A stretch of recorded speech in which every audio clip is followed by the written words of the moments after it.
Hi, my name is Sally, and as you can probably tell, I'm an avatar. I work for Pat and Warner, and they run Warner's tree surgery.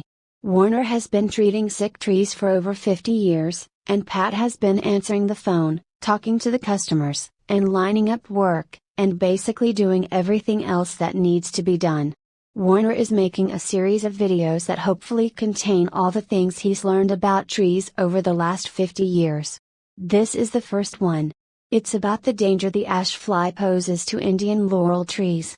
If you would like to help us get the word out to other people, this would be a good time to like this video and subscribe to our channel. Thank you. Over 40 years ago, California, Arizona and New Mexico instituted a program to get rid of the ash fly, because it was so destructive to trees and commercial crops. The ash fly basically gets in anything with the leaf, and this tiny insect can completely defoliate at least 40 species of trees. The ash whitefly has a 60-day lifespan, but for 55 days it's an aphid-like creature that is too small to see with the naked eye. The adult winged insects are just barely visible. In the past, California, Arizona, and New Mexico were successful in eradicating this pest with a combination of poisoning neighborhoods, crops, and orchards, and importing the ash fly's natural predator, a very small wasp, but at this time, as far as I know, nothing is being done about them. It's hard to see the ash fly on Indian laurel trees unless you know what you're looking for. In the past, aphids would infest Indian laurel trees' leaves, and if you touch them, they would feel sticky. Well, the ash fly does the same thing. So, if your Indian laurel tree's leaves are sticky and you live in Maricopa County, Arizona, you probably have the ash fly. The difference between the ash fly and the aphids is the ash fly will turn the Indian laurel leaves white, and if you know what you're looking for, before that happens, the top leaves of the Indian laurel tree will look a little weird. So, if you see your neighbor's trees with a few of their branches turning white, this is probably caused by a boring insect that's went completely around a particular branch, or it's caused by the ash fly. In order to control the ash fly, you need to poison the trees. You also need to start fertilizing your trees on a regular basis. I'm going to tell you which poison to use in a minute, but first you need to understand that the poison I recommend has nitrogen in it, and too much nitrogen is bad for trees. So, you need to put the poison down, and then 6 months later you get a good general purpose fertilizer, and you treat the trees with it.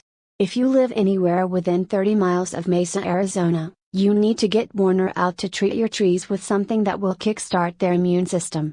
You see, every cell of every plant has enzymes that dissolve fungus, bacteria, and viruses, and because the ash fly has been in your trees, those enzymes have been depleted. So, Warner needs to inject medicines into the tree that will kickstart the healing process right away. You can protect your trees by treating them with Bio-Advanced Tree and Shrub, which you can get at Home Depot. This is a terrible poison, is so bad it was taken off the market for professionals to use, but thanks to some sneaky politicians, it was grandfathered in, so a 10-year-old kid can walk in and buy all he wants. Anyway, if you know it's toxic, you'll be fine. Just don't go sticking your hands in it and licking your fingers. If you're careful, and a little bit afraid, it's safe to use. If you use the liquid, you pour the amount you need in a bucket with water, and you put the water down close to the base of the tree, and then you water it in. If you use the powder, you put the powder down close to the base of the tree and then you water it with a sprinkler. If a little dog licks it up before it's dry, it will kill the little dog. So, make sure animals and children are kept away from it until it's dry. You only need to put it down once a year, and in 3 years, if you do it yearly, you will not only get rid of the ash fly, but it will also get rid of all the boring insects in a tree.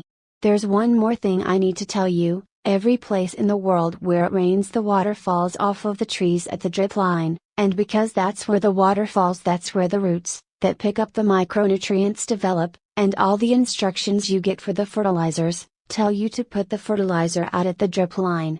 In Maricopa County, Arizona, the roots have developed where the tree has been getting water all its life, and that's where you need to put the fertilizer. So, just ignore the instructions, and do it the way I just told you.